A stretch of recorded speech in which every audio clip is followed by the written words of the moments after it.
What's going on, everybody, and welcome back to another episode of Seahawks Now, your home for all things daily Seahawks news, updates, and rumors. Today, we're talking about the draft, specifically because there were some interesting quotes from John Schneider and some interesting quotes from 710 Sports Radio as well, just talking about the way the Seahawks go about drafting, who they could potentially draft, what kind of position they could try to target in the draft.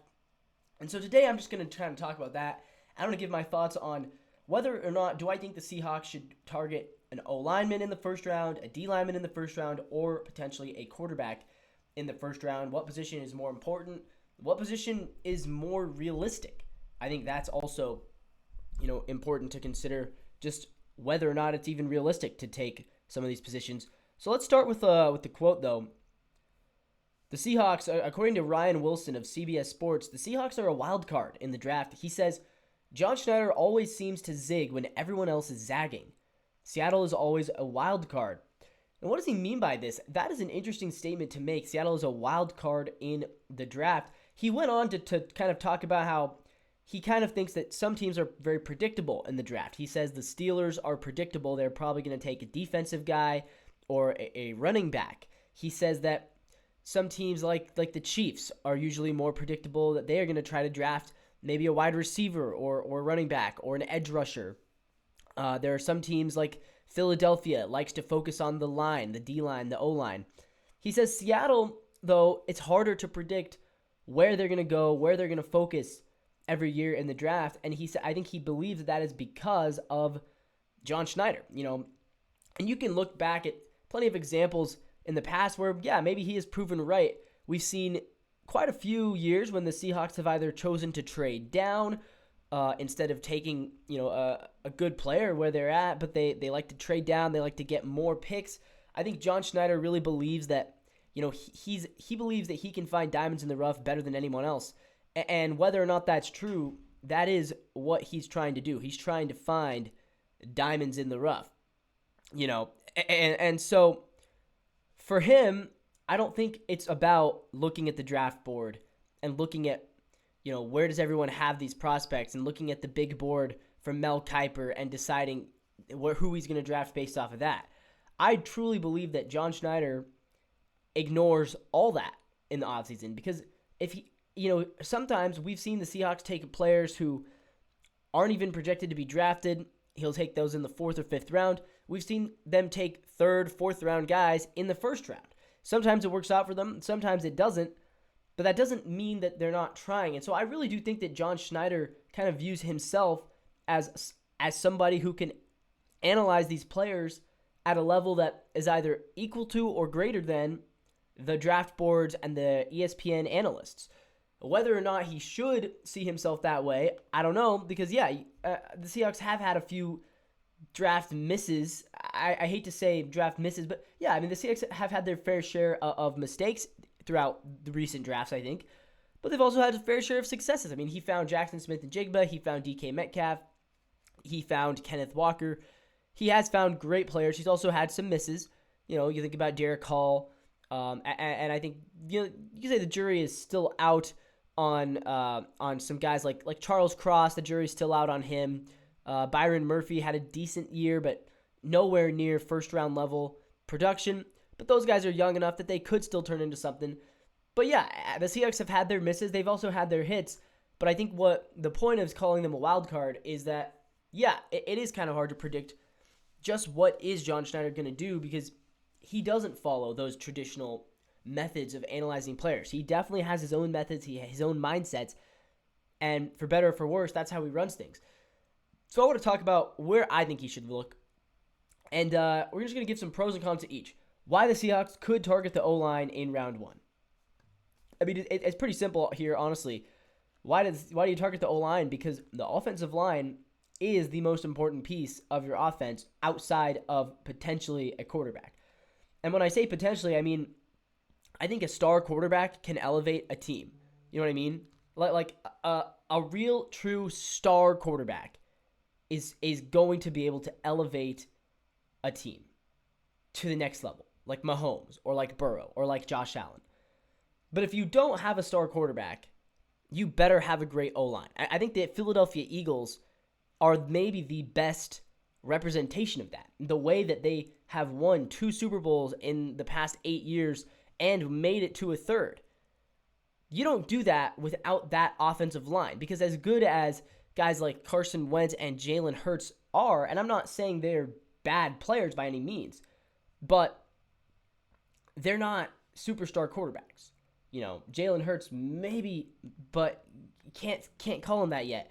The Eagles, the way they won the Super Bowl was by having that excellent offensive line that allowed them to do the tush push, that allowed them to just run Saquon Barkley literally into the ground and have success running the ball like that. I mean, the fact that they were able to have so much success on the ground game with Jalen Hurts, with Saquon Barkley, that doesn't happen without guys like Lane Johnson, Jordan Mailata, and before he retired, Jason Kelce. The Eagles had a stellar offensive line, and that showed. So, yeah, obviously, if you have a star quarterback, you can overcome a few offensive line deficiencies. I mean, we even saw that with Russell Wilson. We saw that. But for the most part, if you want to succeed, having a great offensive line is super, super important. And the Seahawks clearly had some offensive line deficiencies last year. So why could they target the O-line around 1? Because they need to keep building around it. They need to protect Geno. They need to give him more time. He's an older quarterback. Geno can't run around. Geno's not a mobile guy running around for his life back there. We don't want him to have to do that. So for that reason, I think taking an offensive lineman in the first round would be a very tempting offer. But let's talk about the defensive line. Why could they target the D-line in round 1? Well, getting pressure on the opposing quarterback is the best way to disrupt him. And even with a star quarterback like a Mahomes, again, you saw it in the Super Bowl. I keep going back to the Eagles because I think that they are right now maybe the best example of how to build a team when you don't have a Mahomes or a Lamar or a Josh. Because how'd the Eagles win that Super Bowl? They rushed the quarterback. They put pressure on Patrick Mahomes without having to blitz. That's the key, right? Can you generate pressure without blitzing? If you can't, you're probably not going to be able to win against these great quarterbacks. But if you can generate pressure without having to blitz, that was the problem with the Seahawks, right? They could generate pressure, but they usually, when they had to do it, they had to blitz with a linebacker or blitz with a safety back when they had Jamal Adams. That takes away, though, from that secondary.